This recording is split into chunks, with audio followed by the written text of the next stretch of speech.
Hello and good evening, and thank you for being a part of the program this Thursday, the 15th day of 2015. We're halfway through the first month already. New Year's feels as though it was just yesterday. Indeed, not the case. A great deal of news to cover on this 15th day of January, including, obviously, an updated forecast, and that will include some sunshine. It peaks through tomorrow, pushing temperatures into the 40s and then 50s before fading away into some clouds and more precipitation chances by the end of your weekend. But we do have, as we have had all week, some things to look forward to in that department. Top headlines tonight include the McGoffin County Fiscal Court has now set another meeting 15 days after the last meeting, of course, when a stalemate occurred in regards to the voting to hire back all county employees, an impasse between two magistrates and the judge and another magistrate. I'll have a few tidbits of information on that. Some indictments returned by a sitting McGoffin County grand jury, a big drug arrest in Kentucky, and some other headlines, a great deal of other headlines as a matter of fact. Before we go any further, one announcement that I kind of want to make as a reminder, and I'll be doing it for quite some time.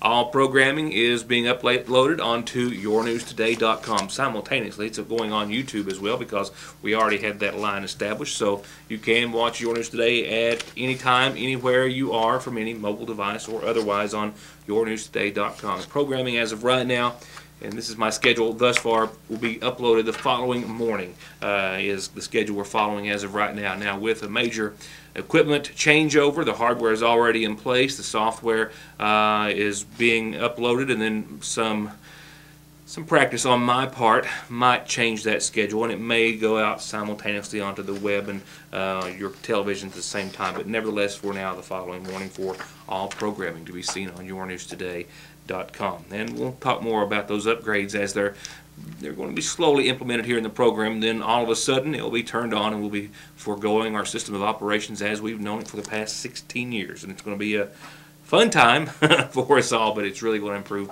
a whole lot of things visually for you at home.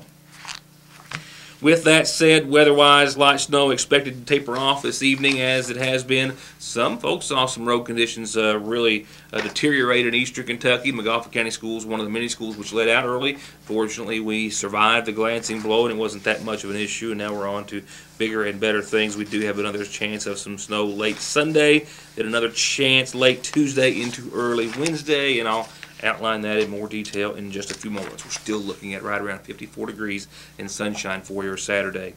Another hit to the coal industry, and this time about 100 families after two Harlan County mining companies say that they will halt production, putting about 95 people out of work. The Fort Knob Coal Company Incorporated and JAD Coal Company Incorporated, both in Harlan County, have said that they will cease operations at the time of the 23rd for many employees. The 23rd day of this month, which falls on next Friday, will be the last day on the job for several employees.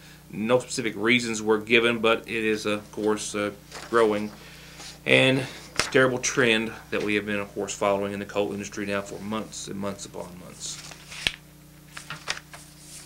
Well, it's not local headlines, it's national headlines now, and we've got an update for you and a few photographs, and it now appears as though the search has intensified in South Carolina for a 13-year-old girl, a teenager from Kentucky, and her 18-year-old boyfriend, who have been considered to be on a crime spree for weeks and have since been dubbed a young Bonnie and Clyde. Two teenagers, one barely of legal age, on a crime spree. Two stolen vehicles, cashing or writing fraudulent checks, and running low if not out of cash, and that's what is fearing authorities perhaps the most. 13-year-old Cheyenne Phillips and 18-year-old Dalton Hayes were seen entering this Walmart in Manning, South Carolina. Authorities say that they were seen there as they were seen leaving Kentucky in a 2006 Toyota Tacoma pickup. That pickup, one of two vehicles they had stolen, that pickup did have a firearm in it when it was taken. As for the original vehicle they took, they used it and in their efforts to flee crashed through a farm in Kentucky. Thousands of dollars left behind to the farm and to that vehicle. Then they stole the Toyota pickup truck as their second escape vehicle.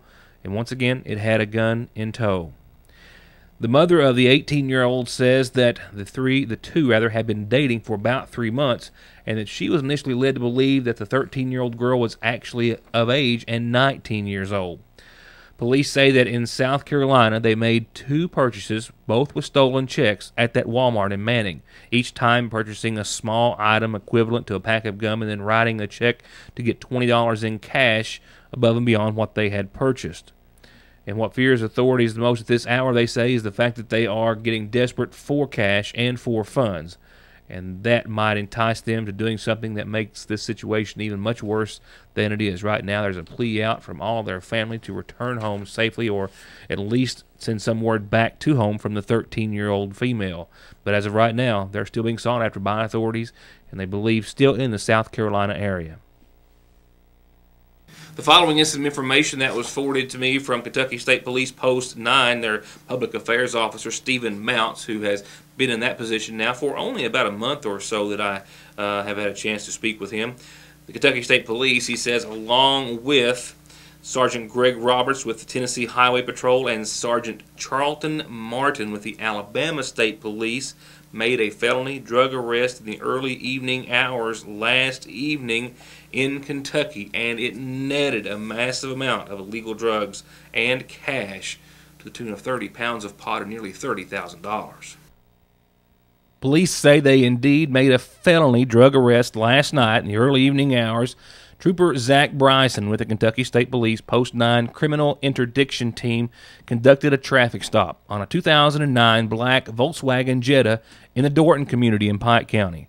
And once he made contact with the driver, this man, 47-year-old Jeffrey Coleman of Pikeville, as he approached the vehicle, he detected an odor of marijuana and then called for assistance. Kentucky State Police K-9 Unit Trooper Bo Cure responded to assist with the traffic stop, and a search of Coleman's vehicle resulted in the troopers finding and seizing almost 30 pounds of marijuana, as well as 18 oxycodone tablets and $28,000 in cash. Coleman was arrested and charged with speeding, possession of a controlled substance not in its proper container, another possession of a controlled substance charge, and trafficking in marijuana over 5 pounds, first offense, and was subsequently lodged in the Pike County Detention Center. While this case remains under investigation, I've also learned today that by calling the Pikeville jail, he bonded out on this felony charge on a $10,000 property bond earlier today. On the night of January the 5th, I brought you a report of the Magoffin County Fiscal Court meeting, which was held earlier in the day. The majority of the meeting was set aside to hire all employees, administrative, county, and otherwise. However, a stalemate that occurred between 2 magistrates and another, and the judge executive left all road department employees and some others without jobs. There was a law that was enacted some time ago that was put to use on that occasion, stating that anytime there is a tie between the fiscal court members and the judge executive in specific regards to the hiring of county employees, there's a mandatory 15-day waiting period before the judge executive has the opportunity to break that tie. That impasse stemmed from the fact that Judge Executive Charles Hardin nominated all county employees that had been employed up until the first of the year at midnight to be rehired, with the exception of 3. And Magistrates Matthew Wireman and Magistrate Buck LeMaster were concerned of future litigation for not hiring back all county employees, including those 3 individuals. And the reason? One of them was not sure he really wanted to come back, and the other did some things that I don't agree with, so I'm not bringing him back.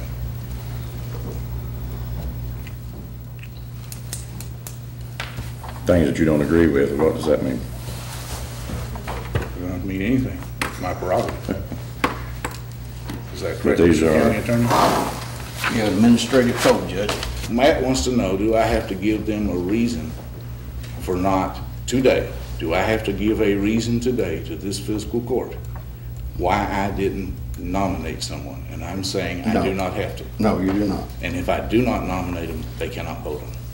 Offline from the Department of Local Government that has a decision by the U.S. Supreme Court that made it clear that ordinary county employees, that would be those which are not political appointees, may not be terminated based on the basis of political activities because that violates their constitutional rights. Are you saying that you're going to let 3 people go? Are you eliminating 3 positions? No, I'm just not nominating anybody back. And you're not basing it on budgetary or any other issues? No.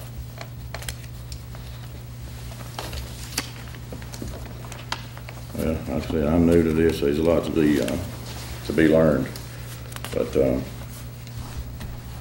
I think that we are exposing ourselves to some liability here, like you say, through litigation, and we can be sued individually, and I'm not for that. That doesn't mean that I will back down from issues that come before the court, but I believe that this puts us in a very bad position. So with a second vote, as you may recall me reporting on that evening's program, brought before the fiscal court and the same outcome, the 15 days started on the clock, and that being January the 5th of the original meeting. Another fiscal court meeting has been set for the 21st, that is next Wednesday. That will be at 4 o'clock, I'm told.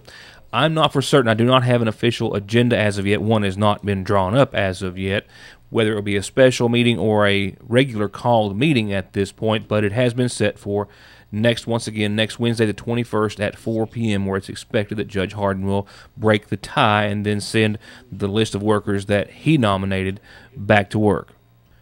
However, I did learn that the recycling facility is currently open. I learned today while trying to actually store some recyclables that I can take them to the Magoffin County Recycling Center. The Recycling Center employees were included in that list of employees, which, well, basically got the 2 weeks off, and I'm assuming unpaid as well. However, I was told by Solid Waste Coordinator Frankie Collett today that the seasonal workers, which were hired on that day of the 5th, have been working part-time. The Magoffin County Recycling Center is staying open until 2 o'clock in the afternoon, so you can go between now and the 21st, which is Wednesday of next week, if you have any recyclables, and drop them off at the center up until 2 o'clock in the afternoon.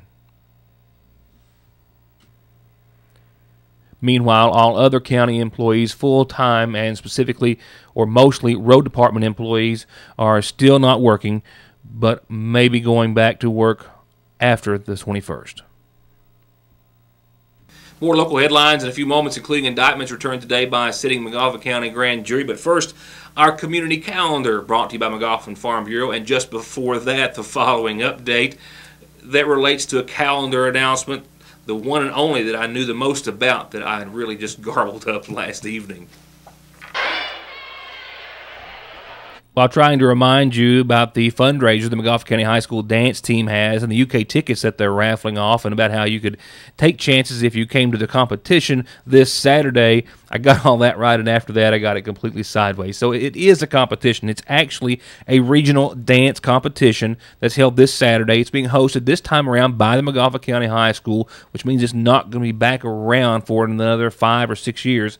It's the 14th, 15th, and 16th regions all combined in this dance competition, and that means dance teams from Johnson Middle and High, Pikeville Middle and High, the Magoffin High School and Middle School here, Harold Whitaker, Adams Middle and Prestonsburg High, Cowan Middle, Dorton Middle, Letcher High, the list goes on, Prestonsburg Elementary, as well as the list doesn't need to go on. Adams Middle, I said that right. And then some exhibitions by Rhythm and Grace, and then Prestonsburg Elementary, and our own North and South Magoffin Elementaries will also happen this Saturday. The competition starts at noon. Doors open at 11 for the public. They'll have concessions for you to enjoy during your entertainment. And, of course, while you're there, you can purchase tickets from the Magoffin County High School dance team that might win you tickets to go see UK versus Georgia. So the regional dance competition hosted by the Magoffin County High School and the dance team this Saturday beginning at noon. And while you're there, so says our Magoffin Farm Bureau sponsor community calendar, see a dance team member or at any ball game, and for just $1 or $2, you can take a chance on winning 4 tickets to UK versus Georgia, February the 3rd. 2 upper seats, 2 lower seats, all compliments of C&R Ashland Office Supply. It's just that easy. Good chance you could win. The Big Sandy Long-Term Care Ombudsman Program needs you. They desperately need volunteers to help serve as advocates for those residents of long-term care facilities, nursing homes, personal care homes, family care homes. And in addition to visiting, you will be a spokesperson for them and help provide information and resolve complaints on behalf of those residents. If you want to be a volunteer, change someone's life, and maybe yours, call 1-800-737-2723. You can eat with the Sayersville Free Will Baptist Church tomorrow for just $7. Get a monster meal of soup, beans, and cornbread, and potatoes and kraut and wieners, and I think there's a dessert there. Indeed, there's a dessert. You can eat with them. You can carry out from the church on Route 40, or they'll deliver. Call the church tomorrow, 349-5524. That's 5524 for a big meal, big fundraiser, just $7. And you also need to call tomorrow, 859-323-1331, to register for the free Alzheimer's seminar that will be in Hazard on Thursday the 22nd, but free registration is required by tomorrow, 859-323-1331. And call me whenever you just want to talk, or if you've got a calendar announcement, birthdays and anniversaries too. They're all free. This is how you get them to us, in addition to dropping them off here at the newsroom. Our studio is just above the Sayersville Post Office.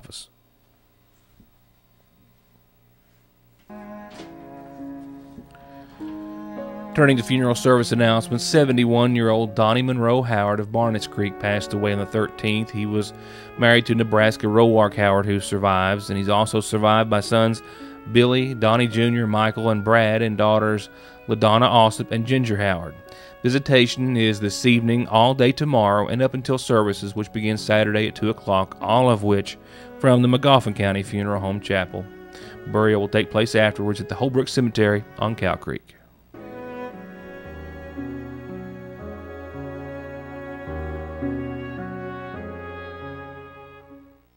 Returned today by a sitting McGoffin County grand jury, including the first, that is that of a McGoffin County man who is already jailed on unrelated charges, but now indicted on other charges of fleeing and evading wanton endangerment of a police officer and others.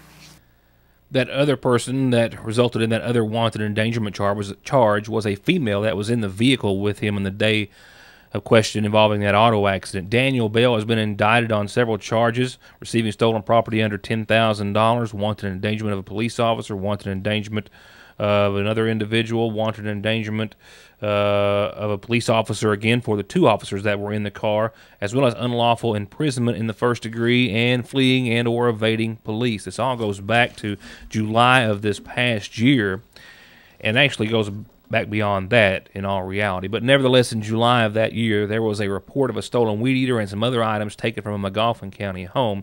The report complaint was forwarded to McGoffin County Sheriff's Deputy Jonathan Holbrook, and only moments later was able to find the weed eater at a pawn shop, and then moments later realized that this was the individual they were looking for, Daniel Bell. And then around 2 o'clock that afternoon, he saw Bell on Route 40 and attempted to make a traffic stop. Bell fled Officer Holbrook at that time, and just a short distance before the McGoffin County line, Holbrook lost control of his vehicle in a curve and crashed into an embankment, and Bell continued on and did not render aid to the officers and fled the scene. He was located in Georgetown and arrested by authorities there the following day. At the time that he was running from the McGoffin County Sheriff's Deputy, though, I have learned that he was already wanted on an arrest warrant for violating probation in regards to robbery and other charges that stemmed from Lawrence County back in 2009. He was already facing the remainder of a 10-year sentence at that time, and has since been, I believe, jailed in LaGrange, if I'm not mistaken, on those charges, where he'll have to serve at least 20% of that 10-year sentence. His earliest parole date will be possibly next year. That's with good behavior, and that's not taking into account the charges which he has now been indicted on in McGoffin County as they pertain to the theft and accident involving local police.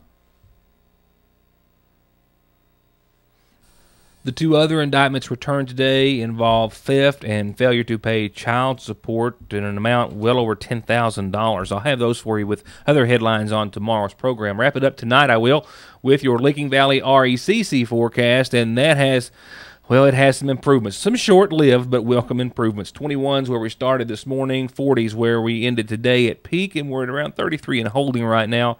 We'll fall back off to 25 degrees, partly cloudy skies.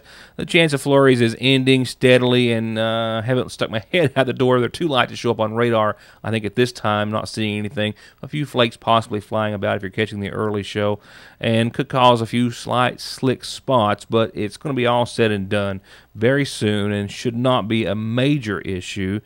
A major change is coming, though. Tomorrow we'll see 41, which is definitely an improvement. Daytime highs only by a degree compared to today, but the sunshine is going to make it feel much nicer than that. Clear start to finish. We can't shake the 25-degree range and the 20s for tomorrow night's low, but we will.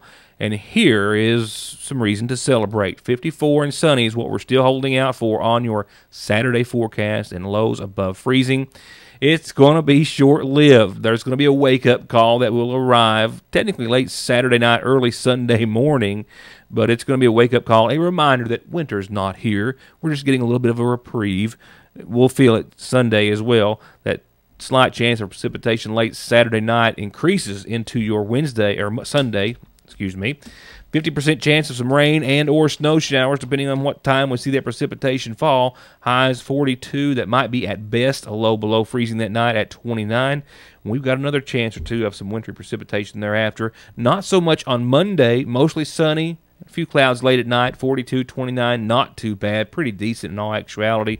Tuesday we'll see some more sunshine in the upper 40s, and with the end of Tuesday that will signal our next possible threat of some precipitation and maybe a little winter weather, with another round Tuesday night into your Wednesday, some snow, then rain and snow mix, and a little snow on the back end of things Wednesday night when things cool back off or chill back off, and then more of the same throughout much of your forecast. There's some more winter weather around the corner. It's going to return starting after Saturday's forecast. Next week, we'll be talking about possibly some more Arctic weather and the like. Joy, joy. For now, though, that's my time. Thank you for being a part of it, and please tune in tomorrow night for more of Your News Today. So glad, as always, you could join us and be a part of the show. Good night.